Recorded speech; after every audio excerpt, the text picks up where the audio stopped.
ہم نے کیا کیا، کل کے لیے کیا بھیجا، کچھ اچھا آگے بھیجا ہے یا کچھ برا؟ اور میں نے جیسے کہا اگر آپ کچھ نہیں کرتے، صرف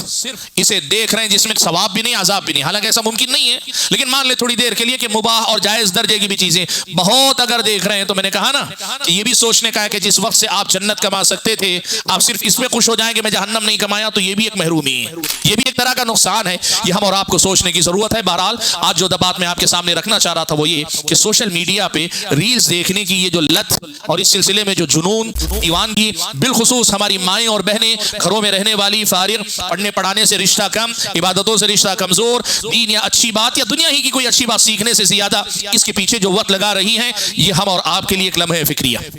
ہمارے اور آپ کے لیے سوچنے سمجھنے کا ایک وقت ہے۔ ضرورت اس بات کی ہے کہ ہم اور آپ اس سلسلے میں اپنے آپ کا جائزہ لیں۔ میں نے جیسے کہا ان ریلز پہ اگر جائیں، پروپیگنڈے کتنے ہو رہے ہیں، سچ کو جھوٹ، جھوٹ کو سچ، اور اس کی وجہ سے لوگوں کی نیندیں حرام ہیں، کوئی دفاع میں آگے بڑھ رہا ہے، کوئی جو ہے اس کے اوپر حملے کرنے میں بہت تباہی اللہ کے بندو۔ میں جیسے کہنا چاہ رہا ہوں کہ میں کچھ چیزیں بتا دیا تاکہ آپ باقی چیزیں آپ ہم سے زیادہ سمجھتے ہیں، ایسا نہیں کہ آپ کی سمجھ میں نہیں آتی، دنیا آپ نے ہم سے زیادہ دیکھی، لیکن سمجھنے کی ضرورت ہے کہ ان ریلز نے ہمارے اور آپ کے سماج پہ بہت غلط اثرات مرتب کیے ہیں۔ ان میں سے بہت کم ریلز ایسی بنتی ہیں جس میں واقعی کوئی قرآن و سنت کا واضح پیغام ہو، قرآن کی کوئی آیت ہو، حدیث رسول ہو، سلف کا کوئی قول ہو، یا کوئی حلال چیز کی طرف ترغیب ہو، حرام چیز سے روکا گیا ہو، یا پھر یہ کہ ایسی کوئی بات جس سے کوئی فقہی مسئلہ، کوئی عقدی مسئلہ سمجھ میں آئے، ایسی بننے والی چیزیں بہت کم ہیں۔ اور جب ہم یہ چیز سمجھ رہے ہیں اس تھوڑے سے فائدے کے لیے اتنا نقصان جھیلنا پڑ رہا ہے، اس سے تو اچھا ہے کہ ہم علم دوسرے راستے سے حاصل کر لیں، یہ ریل کے مسئلے کو چھوڑ دیں۔